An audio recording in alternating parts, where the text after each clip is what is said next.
Honorable Chairperson and honorable members, appearing before you is Assistant Superintendent Limbikani Ziffa Banda from Police Headquarters and a former Security Operations Officer from the Office of the Vice President.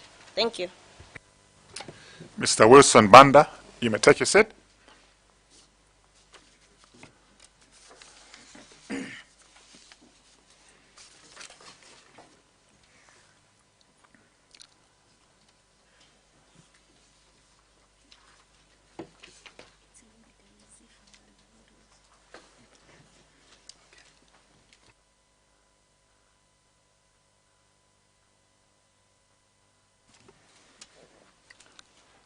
Point of correction, your name is Limbikani, right?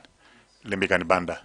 Thank you. Thank you very much. You're most welcome, Mr. Limbikani Banda, to this inquiry by the Parliamentary Ad Hoc Committee investigating the plane crash that took place in Ntungwa on 10th June 2024, which led to the loss of lives of the former Vice President, Dr. Klaus Chilima, and 8 others.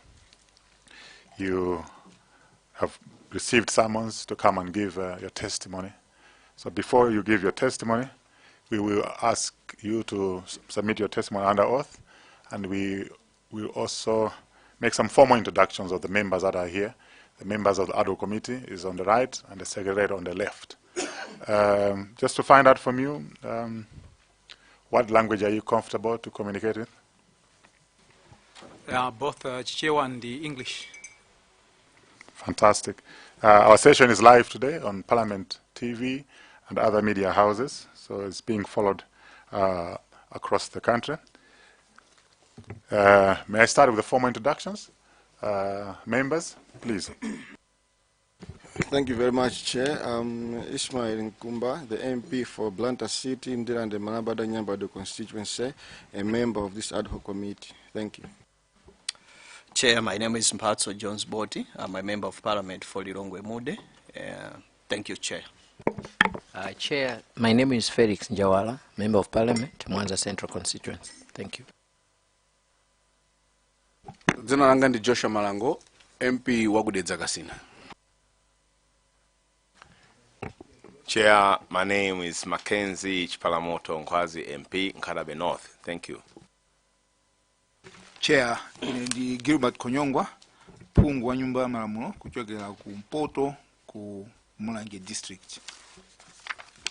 Chair,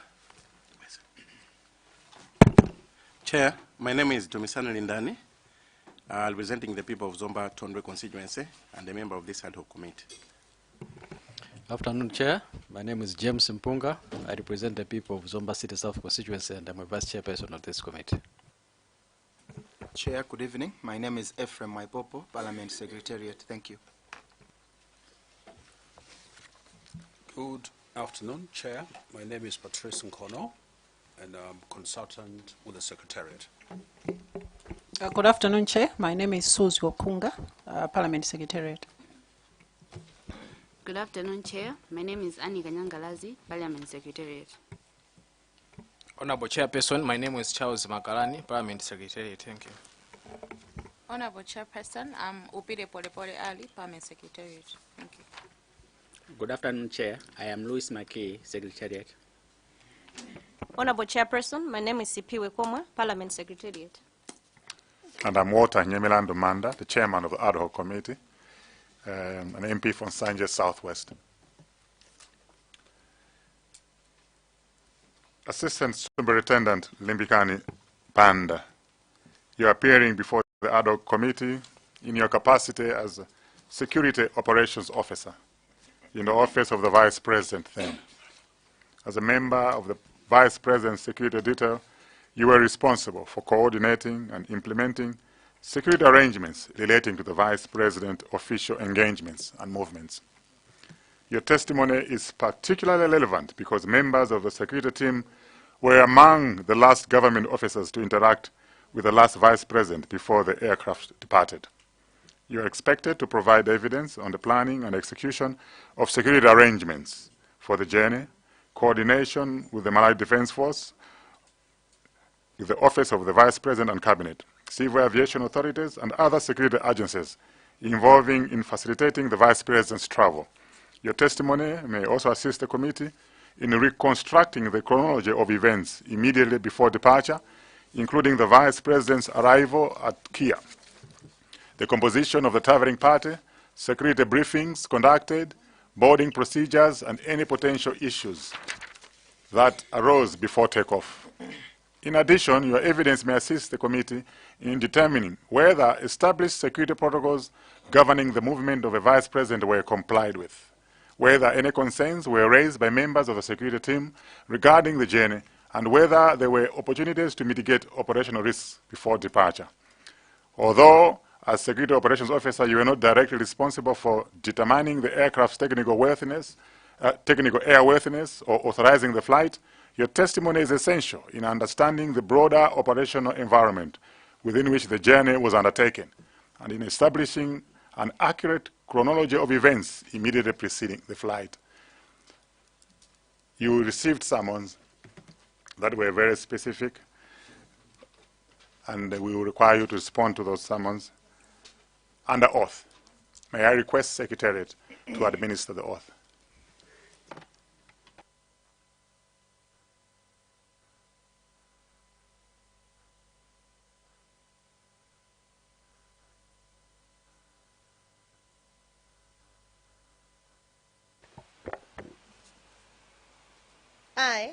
I, Limbikani Ziffa Banda, do solemnly swear do solemnly swear by the Almighty God by the Almighty God that the evidence I shall give that the evidence I shall give shall be the truth, the whole truth, truth, and nothing but the truth. and nothing but the truth. So help me God. So help me God.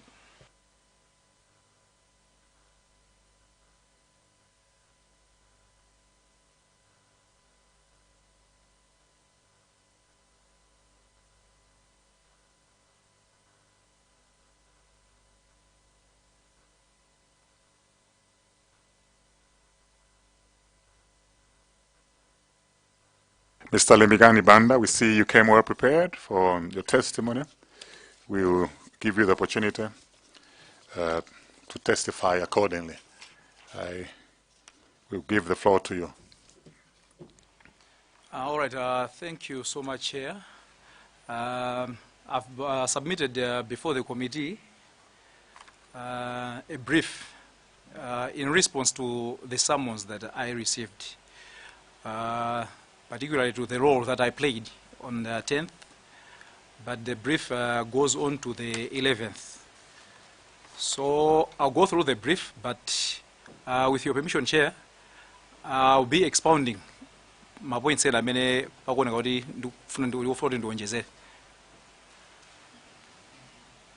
right, so on the 10th of June 2004, I led an advance team that went to Mzuzu to welcome His Honor the Vice President at Mzuzu Airport and take him to Kavuzi in Kadabe to attend the funeral of the late Raf Kasambala.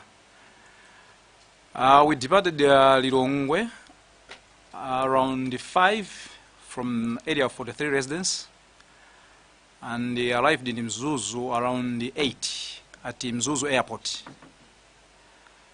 So as the leader of the team, I deployed my officers with the convoy that was to welcome him at the Mzuzu Airport. And then I made another deployment at Sunbed Mzuzu Hotel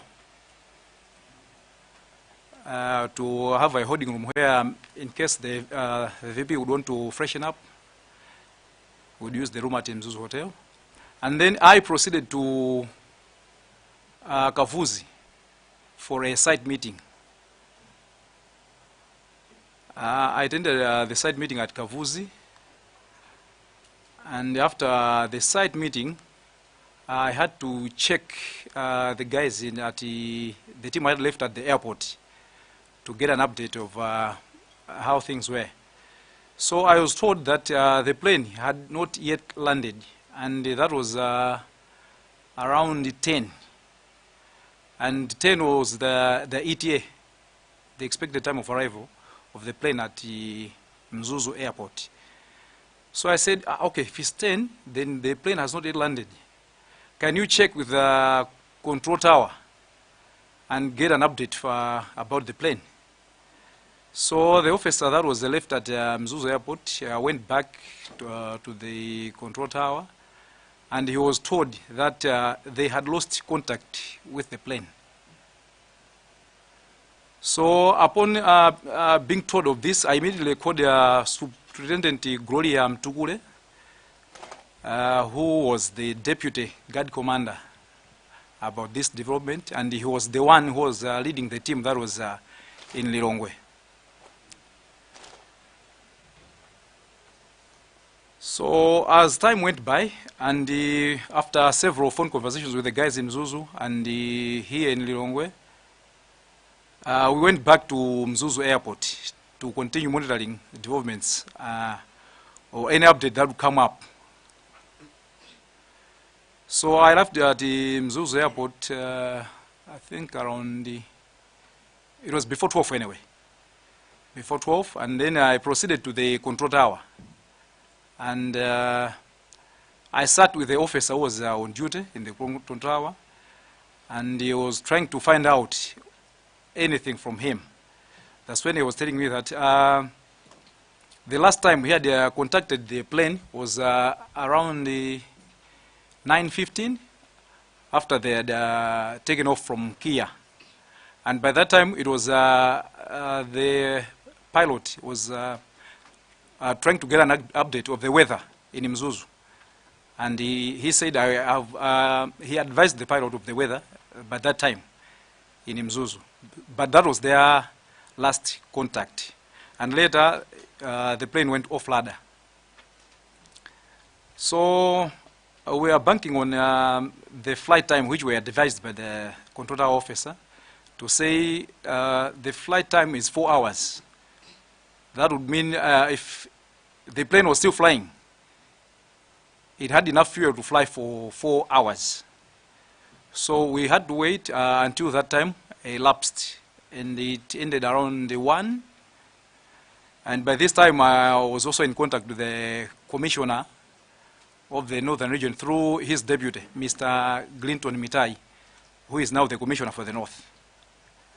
So upon expiry of the time, in consultation with the deputy commissioner, we moved from the airport to the Northern Region Police Headquarters.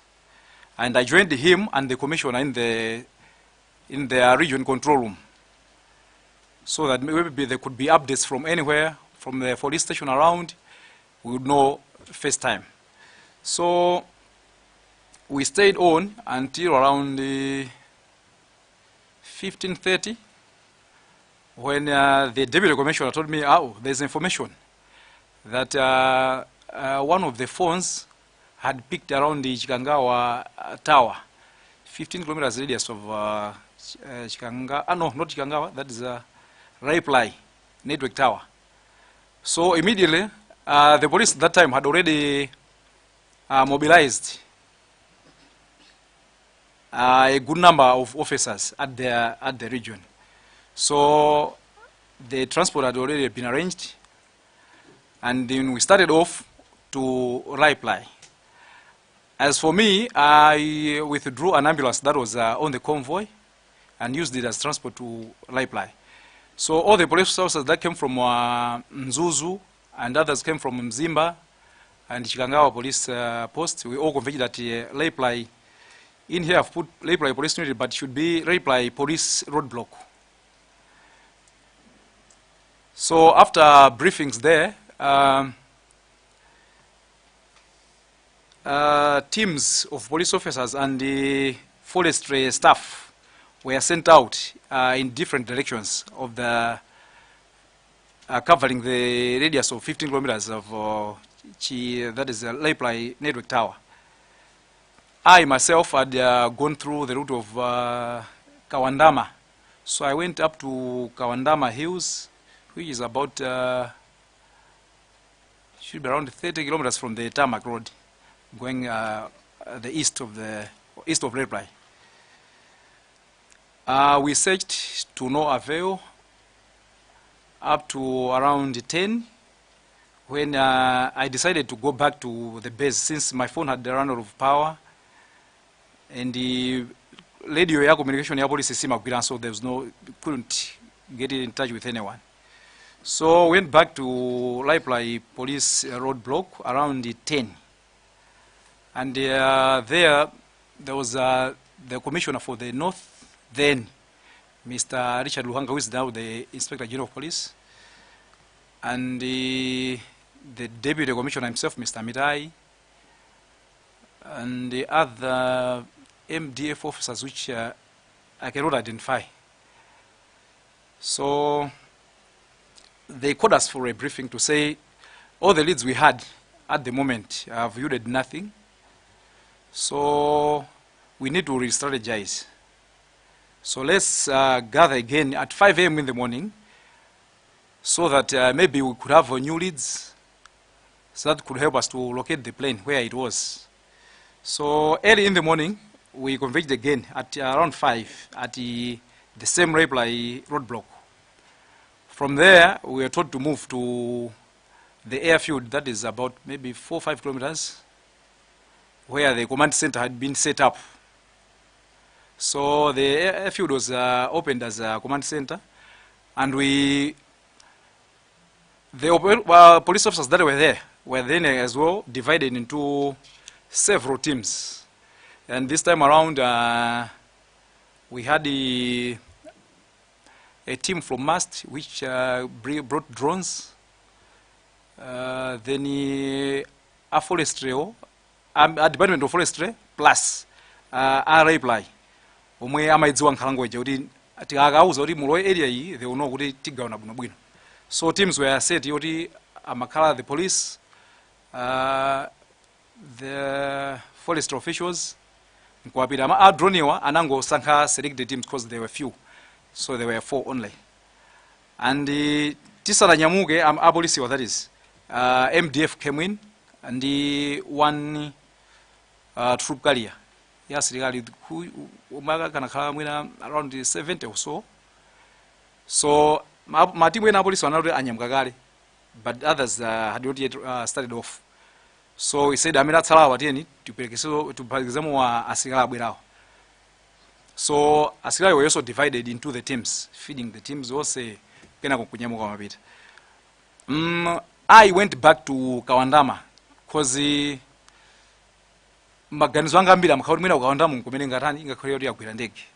so early in the morning I went back to Kawandama. Fortunately, I met Antoine Rama. There's a charcoal making. Is it? Okay, they make charcoal somewhere in Kawandama. So how many go? And take it naiva. Kumaina zungulira kawiri katatu. Kumandi with the weather we couldn't see it, and the city mazua direction yake many kwenda bwinobwino. Kuma inazungulira kawiri. So we kept on searching until later I met Timu Ina. Yoti na yoso imaenda so. So one of the guys got a phone call. Kusonyeza kuti ndege yapezeka. So ndakanga ndamuyandikira. Asi wati bwanji ndege yapezeka. But where? Akangaricha kunthungu.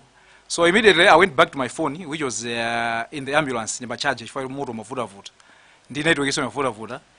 When I opened the there's a message from Mr. Joshua Valera. Kunduza kuti come to the crash site at Ntungwa.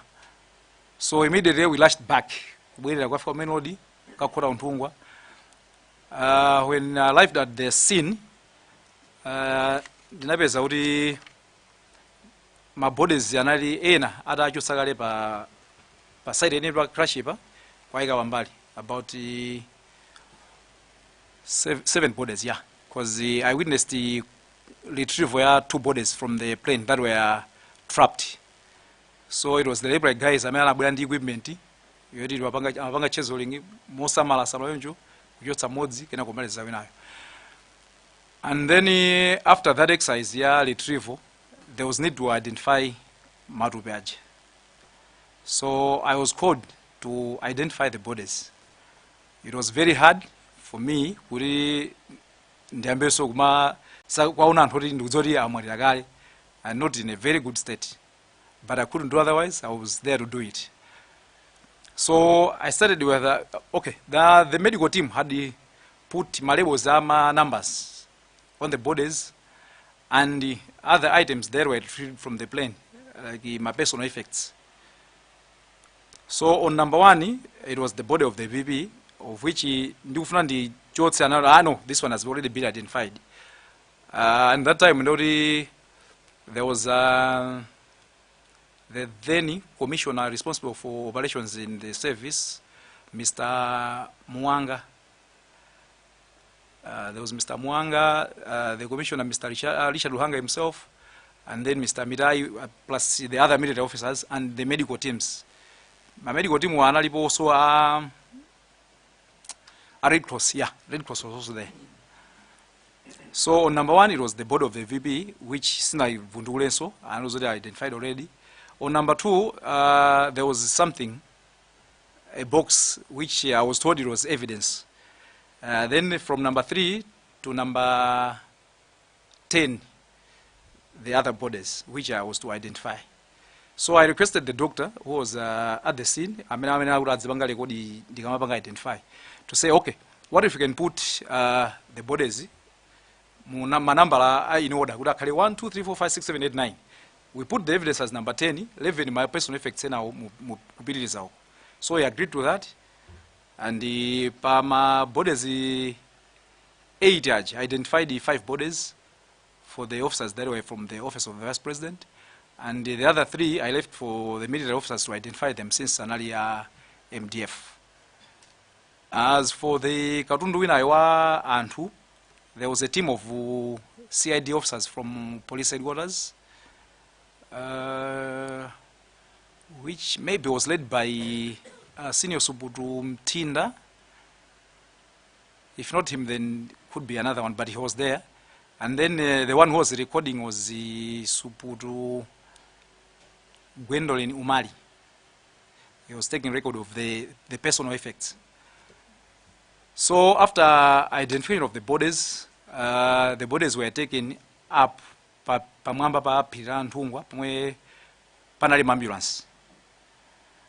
So on my team, when natinga ambulance naliso ndi medical officer who ndi ali kuntunda wana bangalenje ambulance weti tike mu body ya the late VP.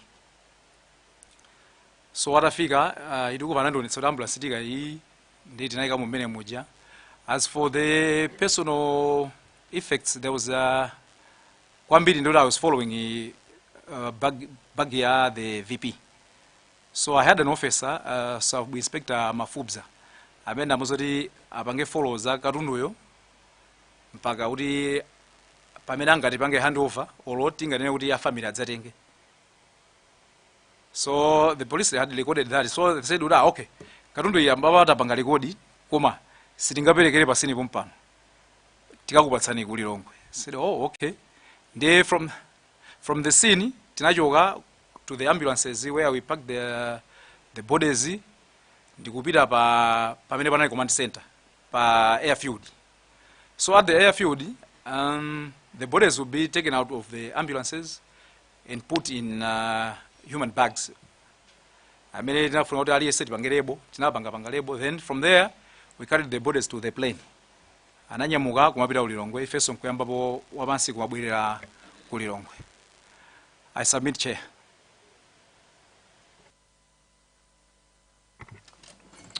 Amafotokoza ripoti yanu. Ndondomeko yake ikumveka. Ntchito yanu munayamba kunzuzu.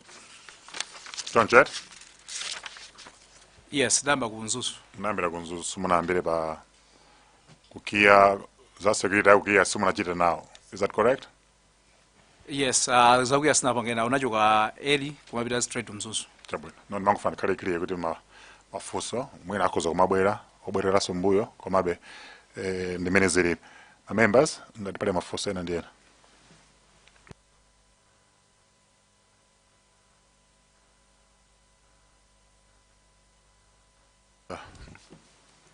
Just wondering, akambapo nkhani zina za search and rescue, detailed account ya matupi mene amapezekera, the collaboration of events, ndizi mene anganene ababa without the experts ndi akuluakulu will leave some lingering questions for validation. So ndimangofuna kuti pangane guide bwinobwino pamafunso because tikuzopanga preempt zina panopa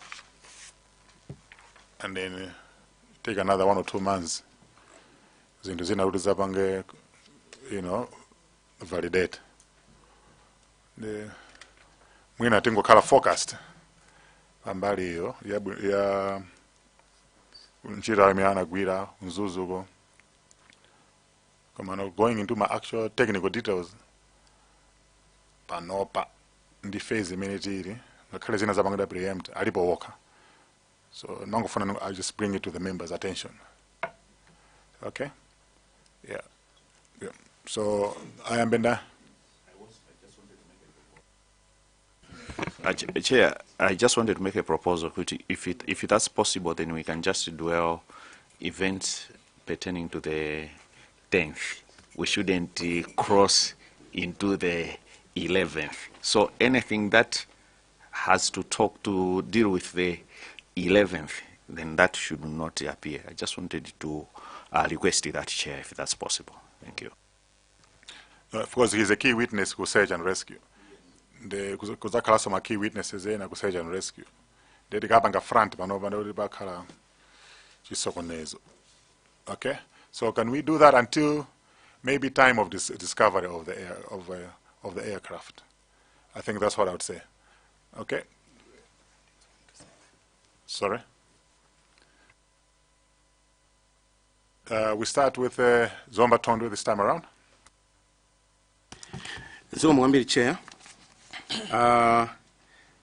Ndimafuna ndingo pepani kwambiri bana Limbikani Assistant Superintendent Limbikani Banda for the loss. Zikuoneka kuti you are quite close to the late former VP. Ndimafuna ndingotsimikizira papa kuti ndamva bwino munanena kuti mutapita ku Mzuzu pa ground tsiku la ngozilo ndege itasowa. Ako control tower anakuwuzani kuti nthawi yomaliza kuyankhula ndi anthu amene anali mu ndege inali 9:15. Ndamva bwino kapena sinamve bwino? I think panthawipo mwina I could not be very right. Koma anyway, should have been before 9:30. I think 9:15 ndimene ndege imanyamukira kuno ku Lilongwe. Koma itangonyamuka analankhula nawo. So it was immediately after takeoff from Lilongwe. I may not be very specific on the time. Okay. Mmene mmacheza nawo chifukwa zikuoneka kuti munali munthu mmodzi amene anachita mwayi kucheza nawo, kupanga mwayi kucheza nawo anthu akutawa ku Mzuzu on the day. Matsimikiza kuti ayankhula nawo kamodzi atangonyamuka kumene ku Lilongwe kapena anayankhula naso kanthawi kena? I wouldn't say kuti analankhulana kamodzi, koma it was just indicating kuti that was the last time amene analankhulana. Mwina ngati analankhulana before sinathe kudziwa. Chabwino, ndikunena izizi ndikufunsa funso limenelo nayi ndi chidwi kwambiri chifukwa chonena kuti maumboni onse amene tamva komanso malipoti athu amene tili nawo ya BFU anzathu ku Germany komanso the previous presidential inquiry on this same issue amafotokoza kuti kuyankhulana komaliza kunali 12 minutes ngati sakulakwitsa 12 minutes past 10. Nde statement yanu inofuna mungotsimikizira kuti nthawi imene anakuwuza ndikufunsa izifuna kuti nthawi zina anthu amatha kusintha statement chifukwa cha zomwe akumana nazo. Nde inuyo ndi amene muli oyamba, koma mwamwayi munali munthu oyambirira amene munakumana nawo akutawawa tsiku lomwelo. Nde ine Chair ndi chidwi kwambiri chifukwa kuti kukhoza kukhala kuti imene information ina kupita kuisintha kutsogoloku. Nde nthawi imene ikuchudwa ya 10:12 si imene munamva tsiku limenelo? Ni 12 past 10. Yeah, could be 12 past 10. For inayo panthawi pa 9:15 yo, it's like student really sure kuti it was that time. Nangase I was in Kalabe koma ndangobwera then madzauzidwa. So nthawi yo mwina tira yesiya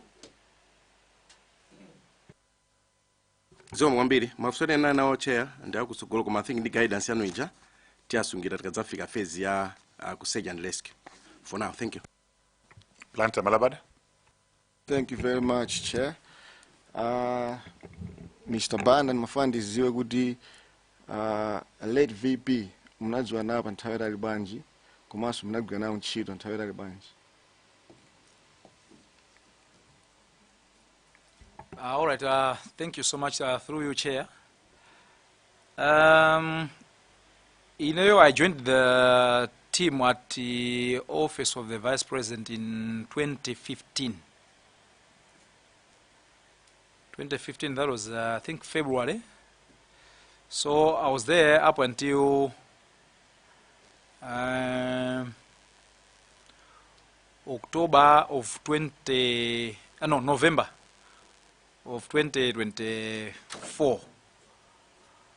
In regards to the break that was there in 2019, after 2019 elections, as he was being referred to as the former VP, I was the one who was left behind as the security officer for him. I was alone actually. Thank you. Kukhala munthu wa security panali nthawi ina iliyonse inuyo ndi timu yanu yomwe munaganizapo kuti mupange kafukufuku kuti airworthiness za ndege zomwe amakwera zinali bwanji? All right, Chair, ndinene kuti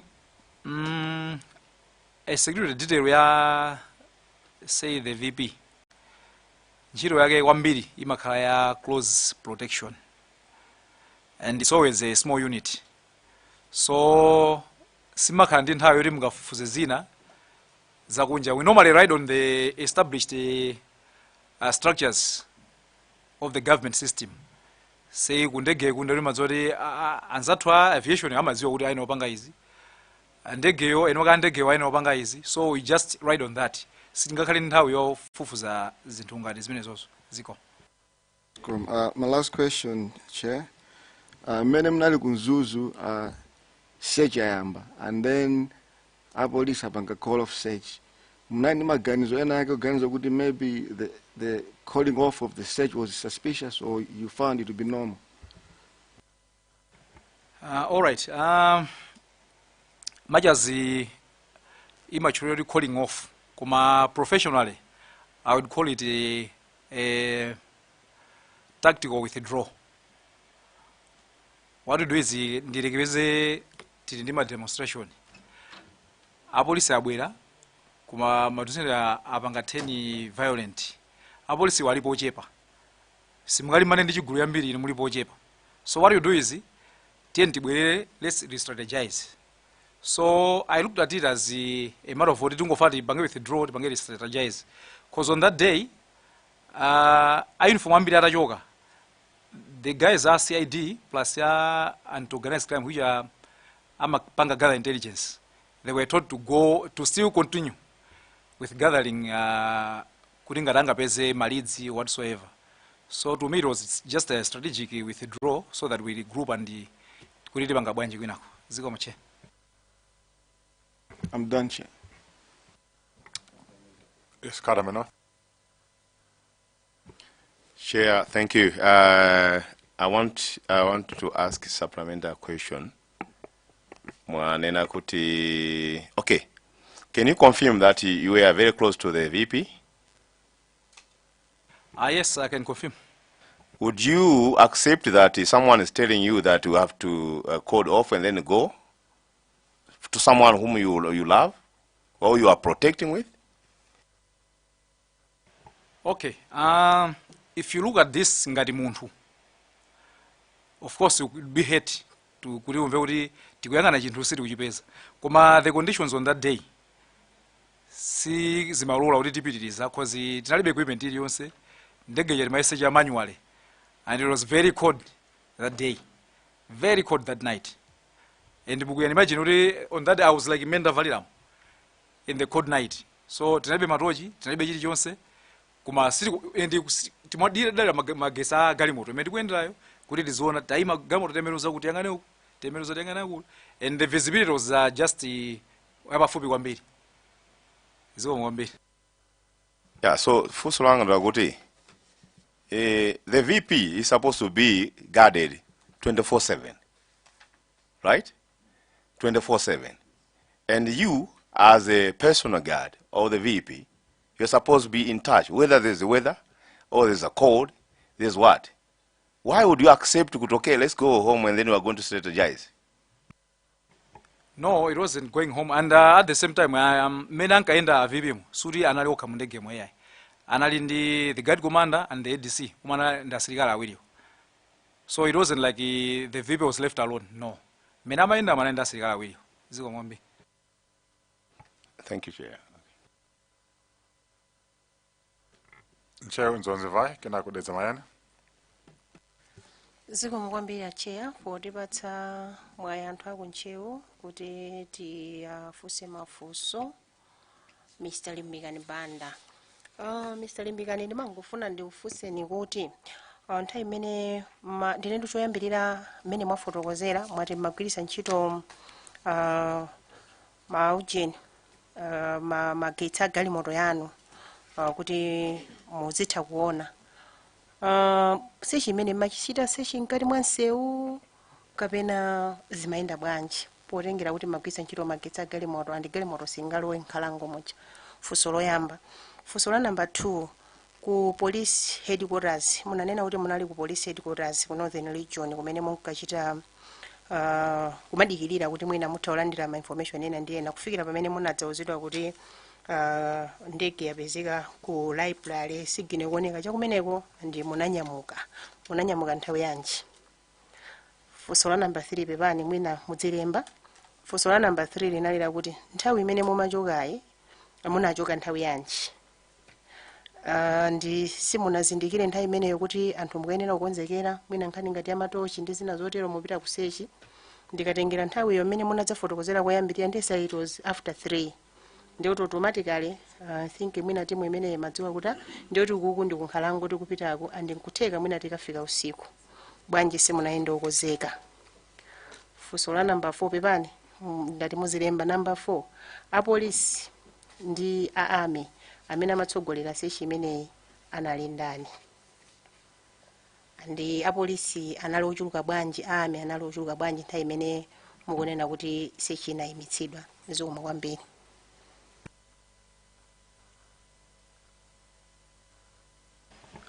Chair, ndibwerezere mafunso yamba awiri. Okay, funso loyamba ndinafunsa kuti munafotokoza kuti nthawi imene mumapita kukachita search mumasecha kugwiritsa ntchito magetsi a galimoto. So funso langa ndila kuti mumasecha mbali mwa msewu kapena where exactly kumene mumasecha. Number 2 munachokako nthawi yanji. Number 3 simunayenda okozeka chifukwa chani poti nthawi iyo imaoneka kuti according to explanation nthawi iyo inali itapita kale kuti nsilikala kupita ku nkhondo it was like mupita ku nkhondo.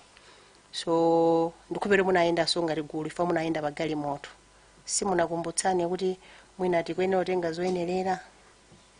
Zikomo kwambiri. All right, thank you, Chair. Funso loyamba kuti magwisa ntchito magetsi a galimoto. Okay, mmene tinkapita poyamba it was kuti light iliko ndithu. As you have you caught me when tanyamuka chama 3, so we're there before, I think by 4 could be. Then ndinalowa nkhalango munja mkuku walako ndithu kuti timaona.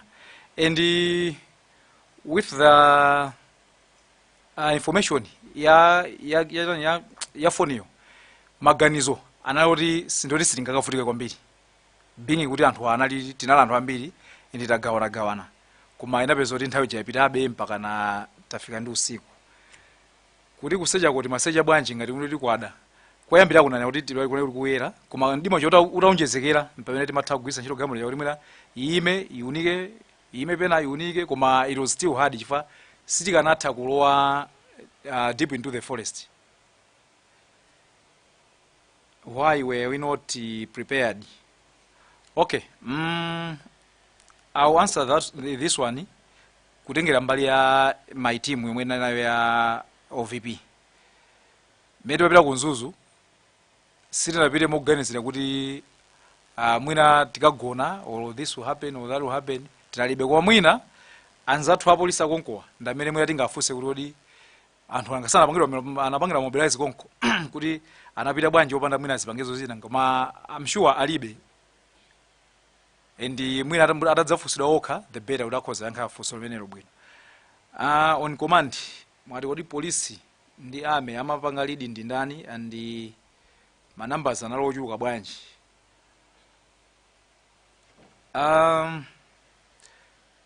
Sechi, I would say, chifoti there was presence of the high command ya police ndi ma senior officers za army, I would say imapangidwa limodzi. If you talk of the numbers, in the first place, I would say a police na anachuluka kuposa IMDF. But in the morning of papa 11 IMDF anonjezeraso anthu ena. That is omwe ndinatha kuwaona. Kuma I wouldn't say it with serenity. Chifukwa mwina ma strategies awo samapanga ena and the other people mwina baby somewhere. Kuma amene ndinaona ine ndimene ndinanena. Ziko. Zohambiri chair. That's a Mayane. Zuma Wambiri, Chair. Assistant Superintendent Limbikani Banda, Pepani Wambiri, chifukwa cha ngozi imeneyi kuluza Vice President komanso anzanu amene mmagwira nawo ntchito Pepani. Ndimangofuna ndidziwe lero limo chokera ku ntchito mmene mmabwera kuno muli pa ntchito mupitiriza. Ya ndachokera ku ntchito kubwera kuno ndithu I can confirm. Okay, ndikupira mugwira headquarters si choncho? Yes, I'm at the police headquarters. Okay. Ndufuna tichoke pa 10 June 2024. Lero inuyo ngati wa polisi ochokera ku headquarters titamva kuti ndege ina yagwa ku Chikangawa. Muli ndi zida zanji zimene mungayitsimikizire komiti ino kuti mukagwisa ntchito popanga search. All right, thank you, Chair. Much as I wouldn't want to respond on behalf of management, but mwina chimene ndingathe kutsimikiza kuti ndikudziwa kuti panopa tili nazo tili ndi madrone amene mwina mkhoza kuti auluka aonaona zinthu zina chanjani, koma in case of the other equipment, technical equipment ndikuti tinama kuti tili nayo. Ndimakumvetserani kwambiri ni imene munanena kuti mpaka na phone yanu inazima imene kukanza kuti mwina inazima so ifo kuti kalaiti kanali mukuyatsa kugwisa ntchito ngati tochi si choncho? No, kuyatsira tochi kuunikira not necessarily koma utali yabe mafoni ndi kuti nthawi charger panalibepo imavuta. Thank you. Okay, mwina ndibwereze motere. Kodi ku polisi kuja panopo matochi omwe makhala nawo pa budget ya? All right. Kukhala kwa matochi pa budget ya police panopa ndi decentralization, every station imapanga manage zinthu zake yokha. So it isn't kuti police yonse ipanga chakuti koma ma station makhozo panga aliyese budget yake kuti tigule matochi and alipo amakhalapo ena nthawi zina mpezo kuti mwina palibepo. Ziko. Chabwino si no inspector general simuli ndudi ndo inawo mabe assistant superintendent ndudi ndo waukulu. Nangofuna ndidziwe kuti kodi matochiyo ali mguluso ngati la zinthu ngati mmene mazitengera ngati futi zipolopolo majombo chani pa mabudget yanu zili choncho? Yeah, matochi akhoza kukhala part of that komanso sangathenso kukhalaso nthawi zina koma akhalapo ndithu mbuyo mutalandirapo matochi aliyese wa polisi kulandira tochi bwinobwino. Mungayikumbukire tochi yanu yomaliza imene kuti inali chaka chanji? Tochi yanga yomaliza should be before I even went to the VP's office. chama 2012 2013. kuchokera pompoto china simunaioneso yayi. Okay, chair, ndikufunsa mafunso amenewa chifukwa ndimafuna ndizidziwa kuti kodi chitachitika tsiku limenelo iwo mungati muofesi amakhala okonzeka bwanji pa zinthu za dzidzidzi, chifukwa ndimadziwa kukati kuchitika chipwirikiti amabwera ndi futi zawo tiye gasi samashotaso na zambiri. Ndiye ndimayang'ana kuti kodi mumakhala ndi katundu wanji andi zinthu ngati izizi zimene zikuoneka ngati zophweka andi ndasangalala chifukwa inuyo mukulankhula momasuka kwambiri. Munthu kamalankhula chilungamo nthawi zina umamasuka kwambiri andi mukuoneka kuti mulibe chawo chifukwa mukananditsutsa kuti matochiwa alipo. Ndimavutika ndikamayenda usiku chifukwa apolisi anzanu ndikamayenda usiku amakhala akundunika mtimatochi tawo ta foni alichonche mupita kuti so ndiye kwa ine zikuoneka kuti vuto limene linalipo 2024 mpaka nalero la matochi chinthu chooneka chophweka limene lolo likhala ngati likadalipo. Nkufunseni funso lina chifukwa cha mmene ma statement mwatipatsa zimaojenezi chako dimu machitotengera malanki zimasukumba mumapasa za mphepo zija zimatengera lanki kapena aliyese mmampasapo. Ayi zimene amalandira aliyense ndi mwina ndipitirize kuti mwina mungafunsenso pena kuti tsiku lanthu sanavale masukumbawo.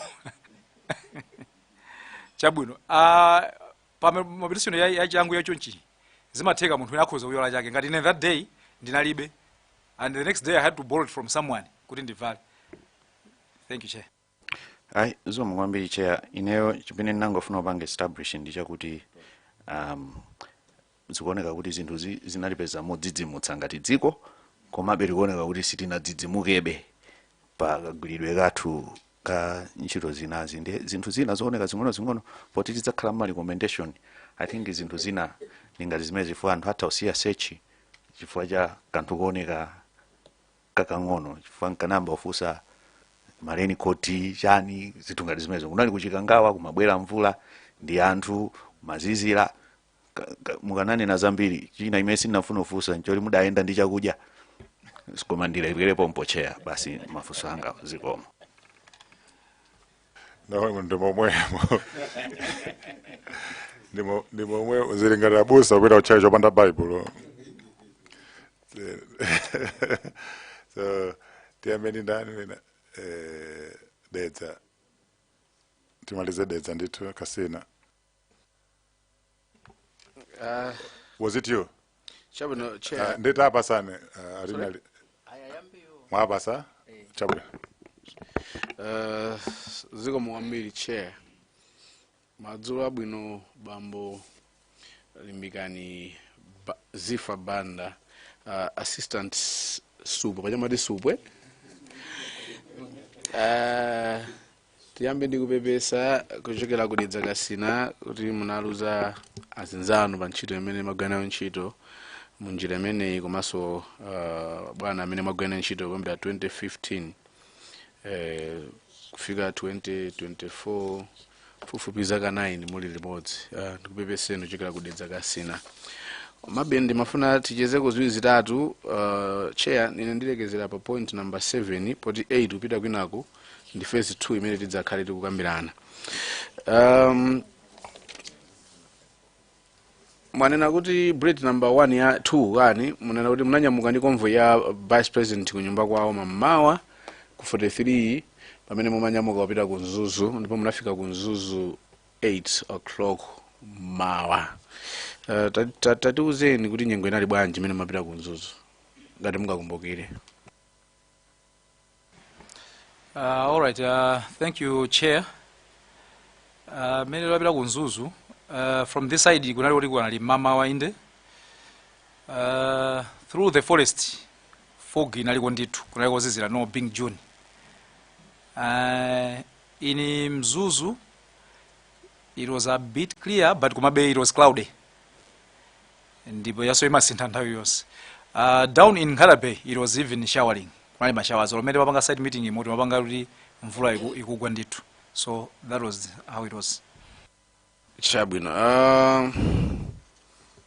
Ndi mwanena kuti tipite pa bullet number 4 ndi 5. Munayimbira timu ya kunzuzu kufusa update anauze ndege sinafike. Munawo zitapite kutawa akafuse kuti zikuti bwanji kumene anauza kuti they had lost contact in the plane. And bullet number 5 yukamba kuti mudayimbira Supu Gloria Ntukule amene ali deputy guard commander. Mukhoza kuti kumbukira kuti inali nthawi zanji imene ma officers amakuuzani omwe mudayimbira akantukule cause nksi apa palibepo nthawi yeniyeni kumbukira. Ndizoona palibe nthawi because ineso I was trying to recall the exact time koma zinandivuta. Chabwino, that's okay. Kuchokera kupatula kupa akantukulewa kuti munayimbira akantukule kwauza za zimenezi. Paliso chimene mudachita kuchokera kwa inuyo ngati wa operations wa security wa office imeneyi ya office of the president mudamva kuti akutawa they have lost contact with a flight. Kupatula kuti mudayimbira akantukule chimene mudachi, what actions did you take inuyo ngati our operations? Alright, izi zimachitika ndoti tili ku Nkhata Bay. Yeah, apart from calling Gloria, actually it's Gloria Mtukule, not Kantukule. Mtukule. Yes.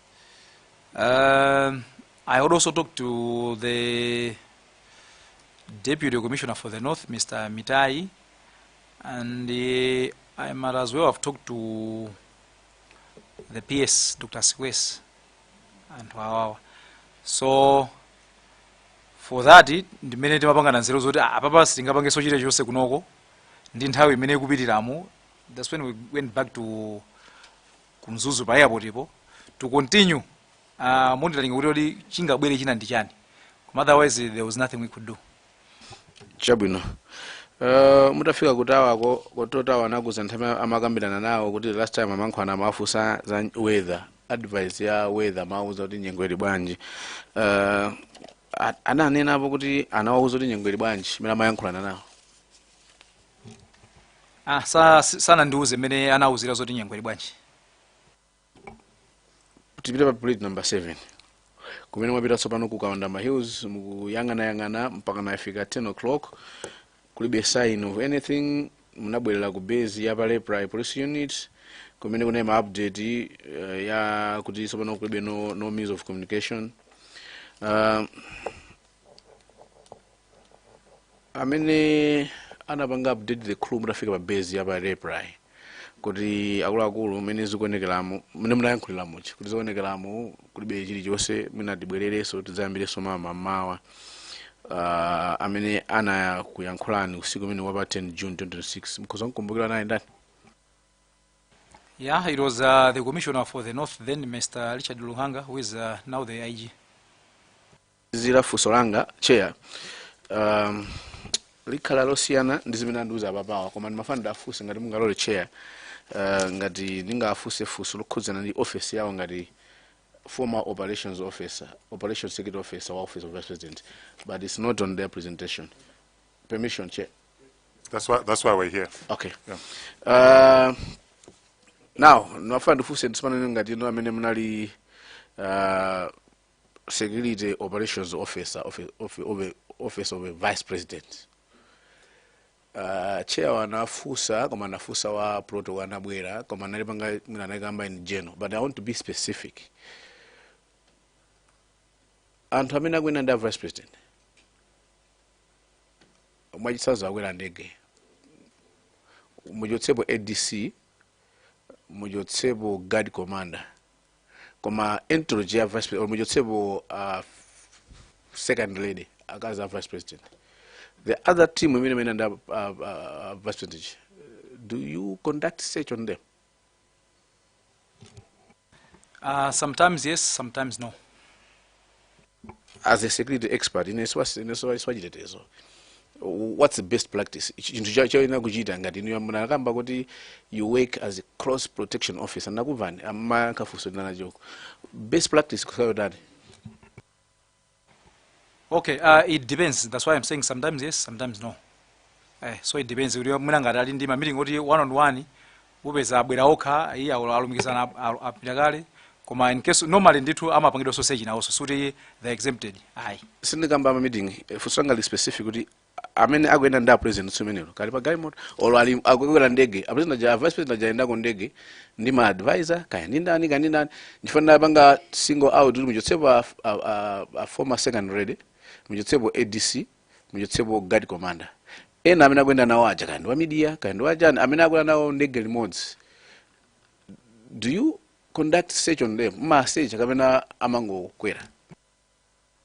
All right, I'll go back to where I said the pamakhala zinthu zina zoti we ride on the established structures ya boma. In this case ngati anthu akwera ndege they go through the airport police. So amaseja ndi airport police iwa not if you are close exploration how. Fanda amene amakhala upanga mani malo aje kuti anthu aja kulowa akupita akakwera ndege. So you as a close production officer in operations mumadalira stage ya Agwe Airport? I would say in case of Pandegepa, yes. All right, Chair, that's all from Dedzagasin. Mwanza Central, then Mulanje North.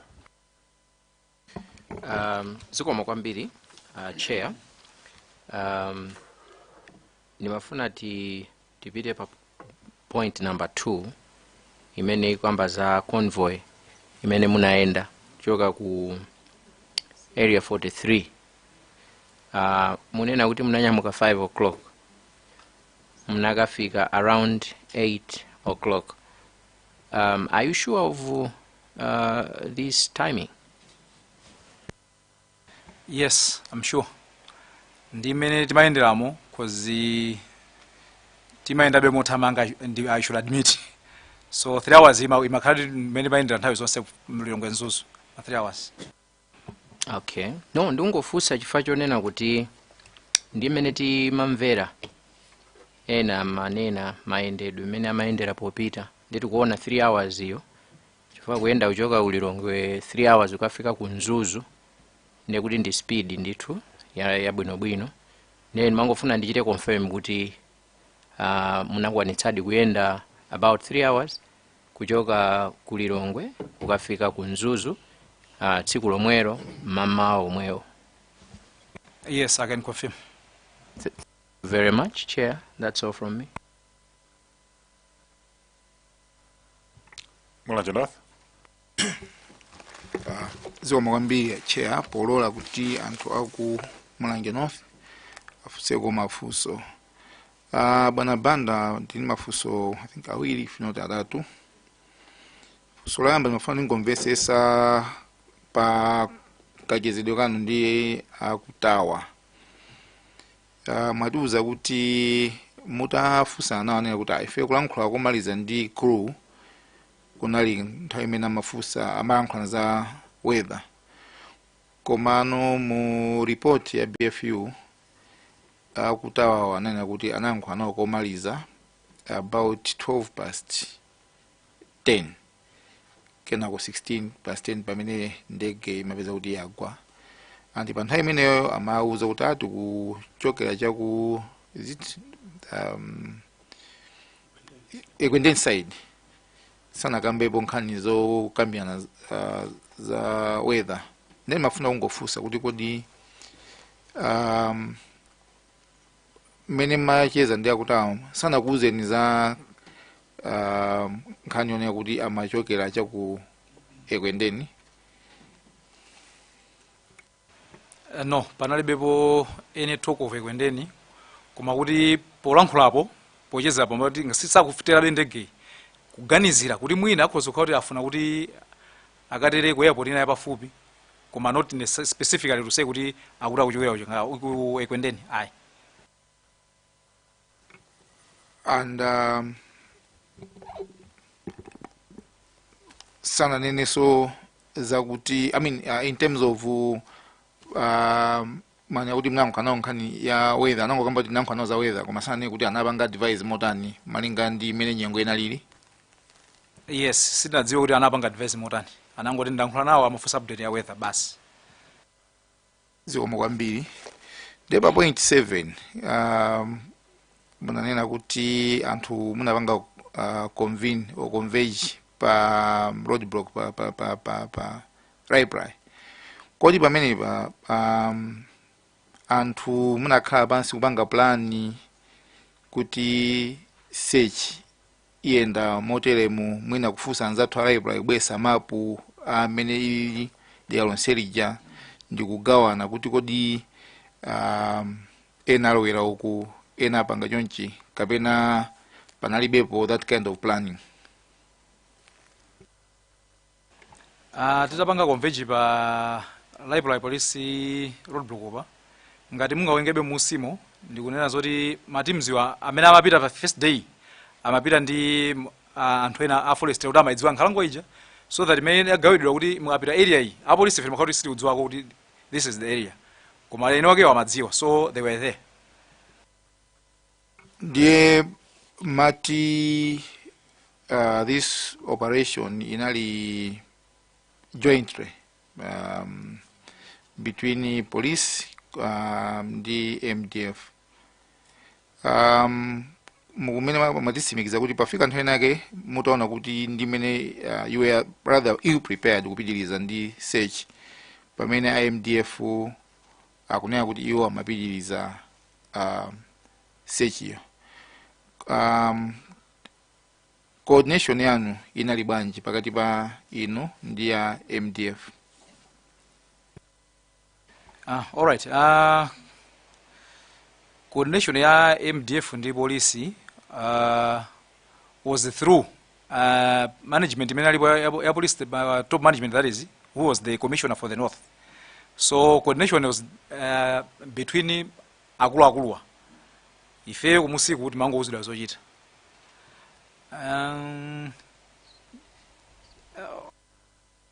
Tabwera zane pang'ono penaso manena kuti inali jointly the operation was a joint operation MDF ndi police. Apolisi anazafika size unoti apapa ndi mezili mwina zitifuta kupitiriza manena kuti ife tinapitiriza ndi manena kuti coordination inali bwanji anthu munali limodzi poti paone kuti panali ma approach awiri same operation. Honorable Chair, zikhozadi kuoneka choncho because you look at one place we have the commissioner with some senior army officers akutuza zoti tidikire tione malidi ena kuti panga bwanji, and you have another party saying tinapitiriza, so I cannot conclude sir. Zikomo kwambiri. Mafuna ndipembe kuti search and rescue the specific phase, because we can ask questions in passing. Could the strategic decisions made, he was not in charge. Let's keep those strategic questions with the actual phase, search and rescue. But okay, so it's not exhaustive. Yeah. Yes, the longer mode. Zikomo kwambiri Chair.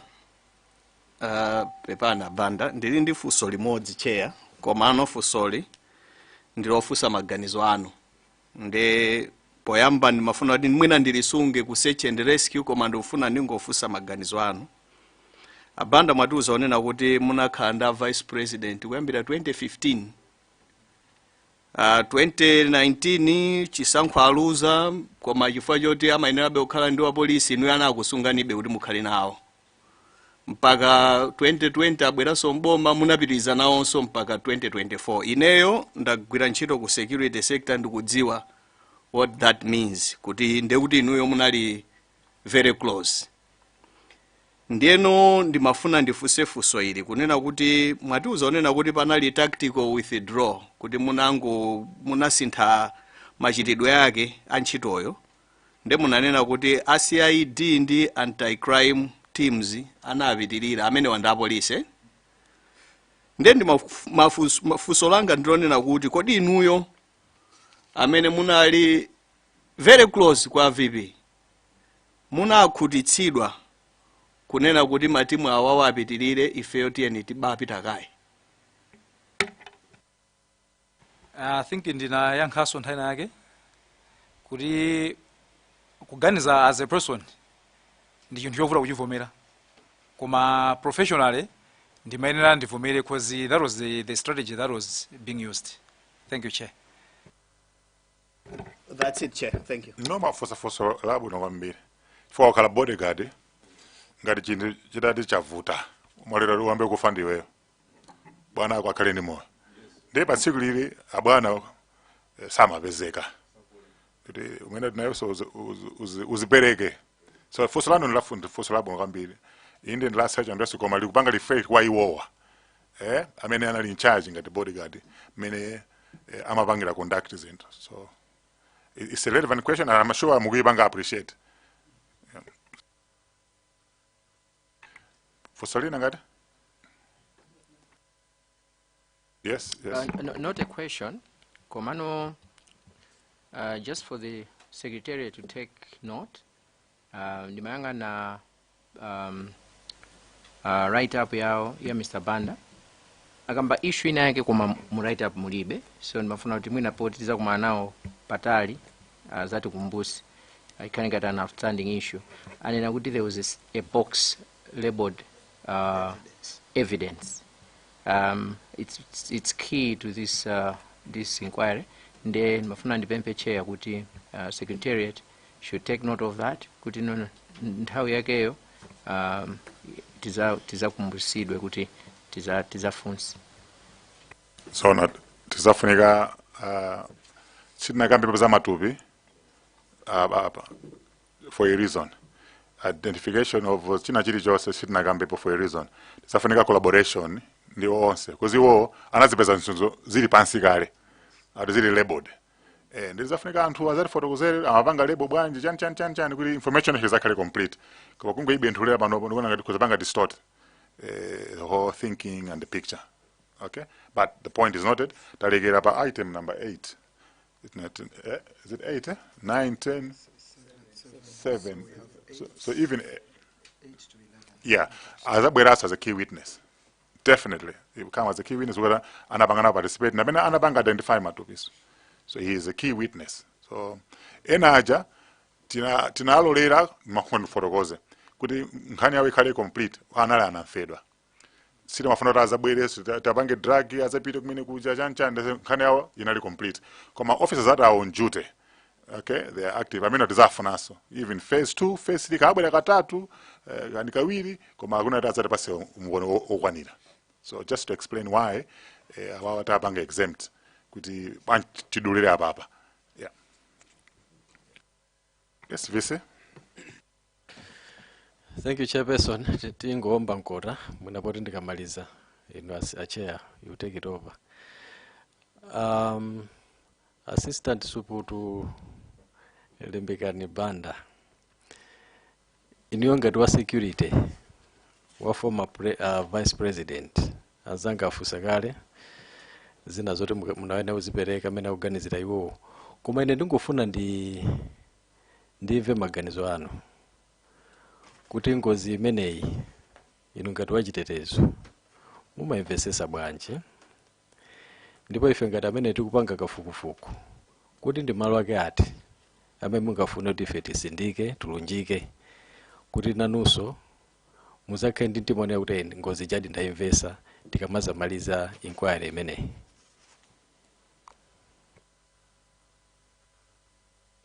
All right, thank you so much through the chair. Mafusa maganizo anga.